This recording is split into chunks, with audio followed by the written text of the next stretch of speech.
चुनाव की बदली तारीख 21-22 नवंबर के बजाय अब 16-17 दिसंबर को चुनाव होंगे। केदारनाथ उपचुनाव के चलते लिया गया बड़ा फैसला। सहकारी निर्वाचन प्राधिकरण की ओर से आदेश किया गया जारी। प्राधिकरण अध्यक्ष हंसा दत्त ने संशोधित तारीख के आदेश किए हैं जारी। तो ये बड़ी खबर आपको बता रहे हैं, जहां पर चुनाव की तारीखों में बदलाव किया गया है। केदारनाथ में उपचुनाव होने हैं, जिसके बाद अब चुनाव हो पाएंगे और ऐसे में प्राधिकरण अध्यक्ष ने संशोधित भी की है तारीखें। सहकारी समितियों के चुनाव की बदली गई हैं तारीखें। और संवाददाता अरुण सैनी हमारे साथ फोन लाइन पर जुड़ गए हैं। अरुण, क्या कुछ जानकारी मिल रही है, क्यों ये तारीखें बदली गई और क्या इसके पीछे की वजह भी मानी जा रही है? जी विशाल, देखिए उत्तराखंड में सहकारिता के चुनाव जो है वो होने थे, जिसकी तारीख 21 और 22 नवंबर थी। लेकिन ऐसे में अभी तारीखों में संशोधन किया गया है और अब सहकारिता के जो चुनाव होने हैं वो 16 और 17 दिसंबर को होंगे। और इसके पीछे तर्क ये दिया जा रहा है कि केदारनाथ विधानसभा सीट का जो चुनाव है उसके चलते चुनाव को पीछे जो है वो टाला गया है, क्योंकि 20 नवंबर को केदारनाथ विधानसभा सीट का उपचुनाव है और उस दिन मतदान होगा। उसके बाद 23 नवंबर को मतगणना होगी। तो ऐसे में इसी के चलते, क्योंकि बीच में 21 और 22 नवंबर को डेट पड़ रही थी और ऐसे में उपचुनाव को देखते हुए इस जो चुनाव है सहकारिता के, उनको आगे टाला गया है और इसे माना जा रहा है कि 16 और 17 दिसंबर को चुनाव होंगे। और सहकारिता निर्वाचन प्राधिकरण के अध्यक्ष हंसा दत्त पांडे की ओर से ये तारीखें जो है संशोधित की गई है और इसके आदेश जो है वो जारी किए गए हैं। तो ऐसे में अब किस दिन तारीखों में ये इलेक्शन होगा और किस तरह की तैयारियां भी रहने वाली हैं इसको लेकर? जी सर, देखिए केदारनाथ उपचुनाव को देखते हुए जिस तरीके से ये तारीखें बदली गई हैं और तैयारियों को, क्योंकि केदारनाथ विधानसभा का चुनाव भी है तो वहां पर भी तमाम तैयारियां होंगी। तो ऐसे में उसी को देखते हुए तारीखें आगे बढ़ाई गई है और लगातार तैयारियां जो है चुनाव को लेकर चल रही है। और आगे 16 और 17 दिसंबर को ये चुनाव होने हैं, तो उसके बाद जो है आगे और क्या कुछ होता है, आगे किस तरीके से डेट में, ये इसी डेट में चुनाव होते हैं या फिर संशोधित किया जाता है, ये भी देखने वाली बात। क्या माने अब, क्या जिस तरह से ये इलेक्शन की डेट बदली गई है, ऐसे में पदाधिकारियों का भी कुछ कहना है इस ओर? जी सर, देखिए अभी जो तमाम पदाधिकारी हैं जो चुनाव की तैयारी कर रही हैं, चुनाव लड़ना है, उसको लेकर अभी इस तरीके से कोई बयान सामने नहीं आया है। और ऐसे में क्योंकि इसके पीछे तर्क ये केदारनाथ विधानसभा चुनाव का तर्क दिया जा रहा है कि चुनाव के चलते जो है तारीखों को संशोधित किया गया है और किसी 16 से 17 दिन चुनाव आगे बढ़ाए गए हैं। तो ऐसे में अभी इस तरीके का कोई किसी का बयान सामने नहीं आया। हालांकि 16 और 17 दिसंबर को सहकारिता के चुनाव माना जा रहा है कि 16 और 17 दिसंबर को चुनाव होंगे। जी बिल्कुल अरुण, आप बने रहिए हमारे साथ। राष्ट्रीय खेलों के आयोजन को लेकर धामी सरकार की कोशिशें लगातार जारी हैं, जिसके लिए 10 नवंबर को एक अहम बैठक भी होने वाली है। उत्तराखंड की खेल मंत्री रेखा आर्या ने कहा है कि नेशनल गेम्स के लिए गेम्स टेक्निकल कंडक्टिंग कमेटी का गठन किया जाना है, ताकि राष्ट्रीय खेलों के स्थानों में कोई बदलाव अगर करने को हो तो वो कमेटी कर सके।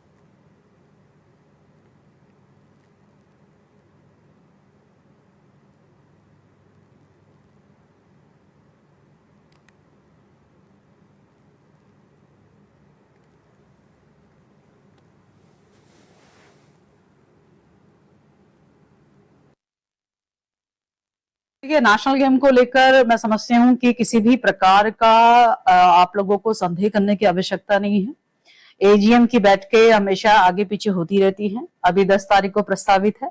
निश्चित रूप से इस एजीएम की बैठक हमारे लिए इस बात से महत्वपूर्ण है कि हमारे यहाँ पे जीटीसीसी का गठन होना है, जिसकी इंतजारी में हम लोग हैं कि जल्दी से जल्दी जो है गेम्स टेक्निकल कंडक्टिंग टीम गठित हो जाए, ताकि हमारे जितने भी हमारे गेम के स्थल बने हुए हैं वो उनके मानकों के अनुरूप जो है उसमें समय रहते हुए जो सुधार उनको लगता है तो वो किया जा सके, या जो संबंधित गेम जिस गेम के लिए प्रस्तावित है वो वहां पे सुनिश्चित हो, वो उन्हीं के स्टैम्प के साथ वो सुनिश्चित होगा। तो हमारे को सिर्फ इतनी ही उसकी उस औपचारिकता की आवश्यकता है। तो मुझे लगता है कि 10 तारीख में बहुत कुछ चीजें जो है वो हमारे लिए स्थिति स्पष्ट होगी।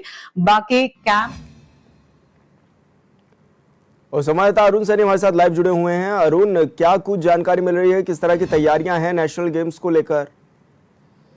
जी विशाल, देखिए राष्ट्रीय खेल उत्तराखंड में होने हैं और 38वें राष्ट्रीय खेलों का आयोजन उत्तराखंड को इसकी मेजबानी मिली है और उत्तराखंड में राष्ट्रीय खेल होने हैं। ऐसे में राष्ट्रीय खेलों की तैयारियों को लेकर लगातार जो है वो तैयारी हो रही है, लगातार बैठकें भी हो रही हैं, समीक्षा बैठक हो रही है, कितनी तैयारियां हो चुकी है और कहाँ कहाँ पर कितनी तैयारियां हो रही है, इसको लेकर लगातार विभाग की तरफ से बैठक की जा रही है और खेल सचिव की तरफ से भी लगातार जायजा लिया जा रहा है। और समय से जहाँ जहाँ पर भी कई जिलों में राष्ट्रीय खेल होने हैं तो ऐसे में उसको तैयारियों को लेकर पूरा जो है वो जायजा लिया जा रहा है। पूरी तैयारियां जो है वो जोरों शोरों से चल रही है। ऐसे में 10 नवंबर को एक बैठक भी होगी और समीक्षा भी होगी और पूरी तैयारियां जो नेशनल राष्ट्रीय खेलों को लेकर है उत्तराखंड में उनकी पूरी जो है तैयारी को लेकर बैठक होनी है। और इसी के साथ साथ गेम्स टेक्निकल कंडक्टिंग कमेटी का भी गठन होना है, जो कि अगर राष्ट्रीय खेलों में कुछ बदलाव होते हैं तो वो कमेटी उन बदलाव को कर सकती है। तो उसको लेकर भी विभाग इस बैठक के जरिए जो है चाहेगा कि जल्द से जल्द उस कमेटी का भी गठन हो सकता है कि बैठक के बाद जो है उस कमेटी का गठन भी जल्द से जल्द जो है वो किया जा सके। तो ऐसे में राष्ट्रीय खेलों को लेकर लगातार जो है तैयारियां भी चल रही है और लगातार जो, क्योंकि उत्तराखंड में 38वें राष्ट्रीय खेल होने जा रहे हैं, पहली बार उत्तराखंड में राष्ट्रीय खेल होंगे। तो ऐसे में इस बार जिस तरीके से राज्य सरकार और विभाग ये चाहते हैं कि भव्य आयोजन जो है वो हो, राष्ट्रीय खेलों में किसी तरीके की कोई भी दिक्कत परेशानी ना हो, व्यवस्थाएं दुरुस्त हो सकें, व्यवस्थाएं अच्छी हो सकें, तो इसको लेकर तमाम तैयारियां समय समय पर की जा रही है और समय समय पर इस तरीके से बैठक भी की जा रही है।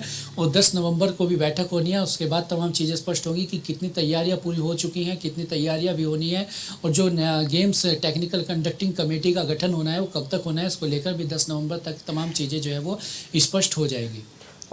अरुण, कितना उत्साह भी है बच्चों में, क्योंकि लगातार ये भी देखा जाता है कि खिलाड़ी बढ़ चढ़ करके हिस्सा भी लेते हैं, उत्तराखंड के लिहाज से भी काफ़ी अहम है ये। और ऐसे में क्या माने कि किस तरह का माहौल भी अब बनता हुआ नजर आ रहा है उत्तराखंड में? जी विशाल, बिल्कुल देखिए लगातार जो है उत्तराखंड ये चाह रहा था कि उत्तराखंड को इसकी मेज़बानी मिले 38वें राष्ट्रीय खेलों की, और राज्य सरकार भी लगातार ये कोशिश कर रही थी कि उत्तराखंड को इसकी मेज़बानी मिले। और क्योंकि उत्तराखंड के खिलाड़ियों को भी बड़ी संख्या में इसमें मौका मिले, तो ऐसे में इसको लेकर जो मेज़बानी मिली है लगातार खिलाड़ियों में भी उत्साह देखने को मिला है और बढ़ चढ़ कर खिलाड़ी अपनी प्रैक्टिस भी कर रहे हैं। लगातार जहाँ जहाँ पर तैयारियाँ हो चुकी, ट्रैक बन चुके हैं, उन पर खिलाड़ी अपनी तैयारी कर रहे हैं और लगातार तैयारियों को जोर भी दे रहे हैं। और ऐसे में खिलाड़ियों में काफ़ी उत्साह नज़र आ रहा है राष्ट्रीय खेलों को लेकर। और खासतौर पर उत्तराखंड में राष्ट्रीय खेल होने जा रहे हैं, इसको लेकर जो उत्तराखंड के खिलाड़ी हैं उनमें और भी अधिक उत्साह देखने को मिला है। और सरकार भी चाहती है कि इस तरीके के जो आयोजन होना है 38वें राष्ट्रीय खेल उत्तराखंड में हो रहे हैं, इसे भव्य तरीके से और वहाँ तरीके से जो है बढ़िया तरीके से यह आयोजन किया जा सके, ताकि आने वाले समय में और भी मेजबानी उत्तराखंड को इस तरीके से खेलों में जो है वो करने को मिल सके। ऐसे में सुरक्षा को लेकर के भी क्या कुछ पहले से इंतजाम किए जा रहे हैं अरुण, क्योंकि राष्ट्रीय खेल हैं और ऐसे में अलग अलग राज्यों के खिलाड़ी भी पहुंचेंगे, व्यवस्थाएं किस तरह की रहने वाली हैं इस दौरान? जी विशाल, बिल्कुल देखिए व्यवस्थाओं को लेकर अगर बात की जाए तो तमाम व्यवस्थाएं जो है शासन की तरफ से वो बनाई जा रही है और तमाम व्यवस्थाएं पर जोर दिया जा रहा है। और ऐसे में चाहे सुरक्षा व्यवस्था की अगर बात की जाए तो सुरक्षा व्यवस्था को लेकर भी फोर्स की तैनाती से लेकर पुलिस की तैनाती से लेकर तमाम तरीके की जो सुरक्षा व्यवस्था है, चाहे ट्रैफिक प्लान हो, तो इन सबको लेकर भी लगातार जो है वो तैयारियाँ की जा रही है ताकि राष्ट्रीय खेलों का जो आयोजन, क्योंकि देहरादून में भी होना है महाराणा प्रताप स्पोर्ट्स अकेडमी में, तो इसकी वजह से कोई दिक्कत परेशानी अन्य लोगों को ना हो, ट्रैफिक व्यवस्था सुचारू हो सके, तो इसको लेकर भी लगातार तैयारियां की जा रही है, प्लान जो है वो तैयार किया जा रहा है।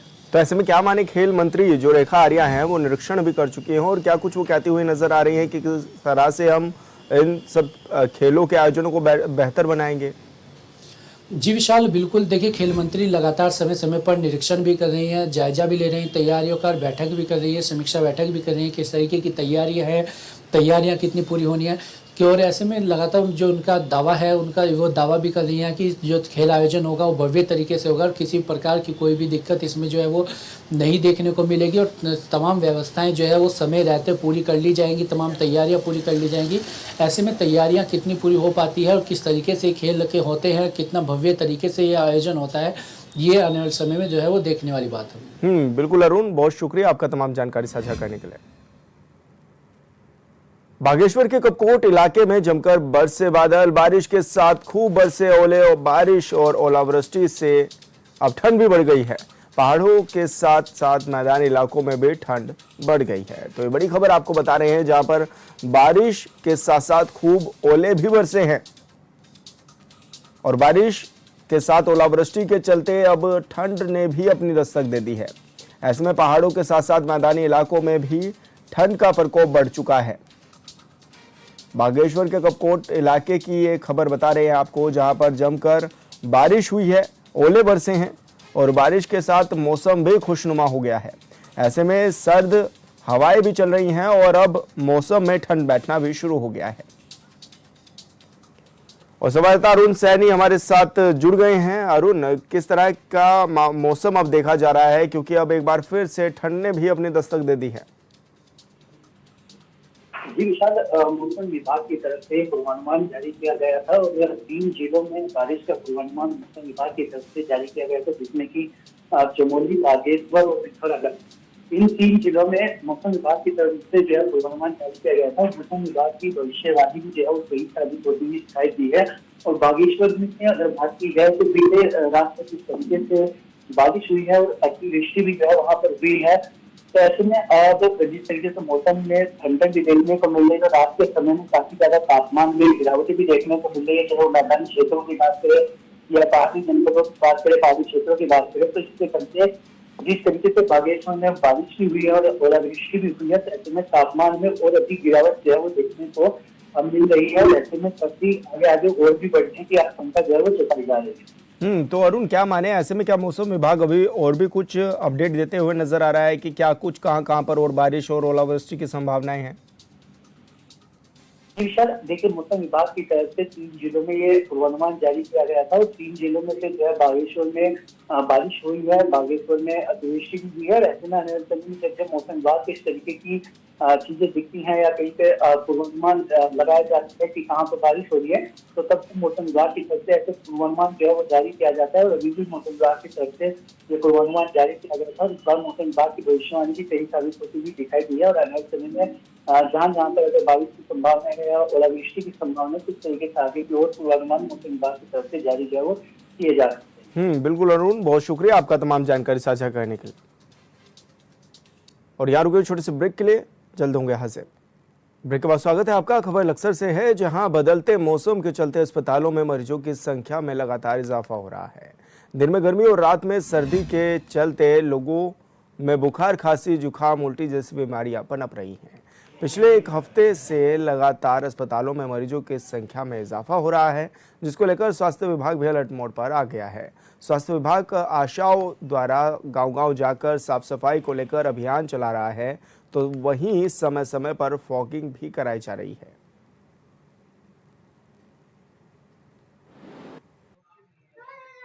फीवर के केसेस आ रहे हैं हमारे पास और अच्छे खासे आ रहे हैं, लेकिन वो बदलते मौसम के ही है, वायरल फीवर ही है। और जहाँ तक डेंगू का ताल्लुक है, हमारे पास वो NS1 जो कि कंफर्म नहीं है कि वो डेंगू ही है, NS1 पॉजिटिव मिल रहे हैं, जो कि वो किट वाले हैं, जो वो कंफर्मेशन के लिए आगे गए हुए, उनकी रिपोर्ट आगे गई हुई है जांच के लिए।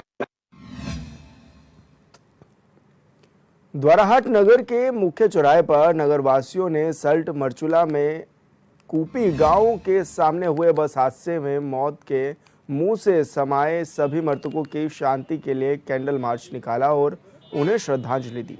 इसके बाद मौन रखकर शोक भी व्यक्त किया। साथ ही घायलों के जल्द ठीक होने की भी कामना की गई है।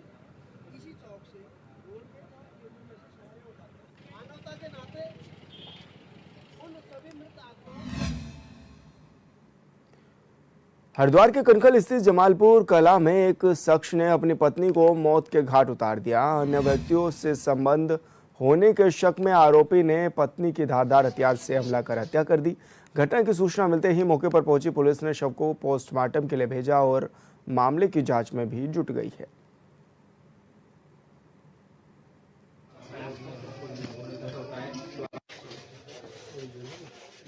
कनखल क्षेत्र से सूचना मिली थी कि एक महिला की उसके घर पे उसकी डेड बॉडी पड़ी हुई है। तो सूचना पर तुरंत कनखल की टीम यहाँ पर पहुंची और ये पता चला कि एक महिला की अंदर डेड बॉडी है। और आसपास के पड़ोसी से पूछताछ में पता चला कि संभवतः उसी के पति, उनकी काफ़ी लड़ाइयाँ चलती रहती थी, तो इसकी बहुत बड़ी संभावना है कि पति ने ही अपनी बीवी का कत्ल किया और वो यहाँ से दिन में ही फरार हो गया। किस चीज़ से हत्या की? हत्या शार्प वुंड्स दिख रहे हैं, बड़े वुंड्स हैं। बाकी हत्या का वेपन ढूंढने का प्रयास किया जा रहा है। किसी बड़े ऑब्जेक्ट से ही हत्या की जानी प्रतीत हो रही है। उत्तरकाशी जिले की गंगोत्री घाटी के थराली से श्रीकंठ ट्रैक रूट पर लापता हुए सुमित पवार आखिरकार सुरक्षित बेस कैंप में लौट आए हैं। गौरतलब है कि 2 नवंबर को स्थानीय निवासियों का एक 5 सदस्यीय दल थराली से झींडा बुग्याल के लिए रवाना हुआ था। इस दौरान दल में शामिल सुमित पवार उत्तरकाशी बेस कैंप चांदू झींडा के आसपास झाड़ियों में फंसे हुए थे। उनके साथ ही 4 अन्य सदस्य बेस कैंप में सुरक्षित पहुंच गए थे। सुमित के लापता होने की सूचना पर 12 लोगों की एक बचाव टीम भी उनकी खोज के लिए निकली हुई थी। इसके अलावा एसडीआरएफ और राजस्व टीम ने भी 3 अन्य पोस्टर के साथ खाद्य सामग्री लेकर सुमित की खोजबीन में सहयोग किया था। प्रबंधन क्यूआरटी टीम जब हम पीक देखने गए थे ना, उस टाइम पे उधर मतलब कुछ इधर से आ रहे थे तो कुछ इधर जा रहे थे। मैं इधर से गया थोड़ा, मतलब आपने दूसरा रास्ता तैयार कर लिया? हाँ, नहीं जाना वहीं पे था। पर तब तक ले कोहरा भी आ गया और अंधेरा भी होने लग गया था।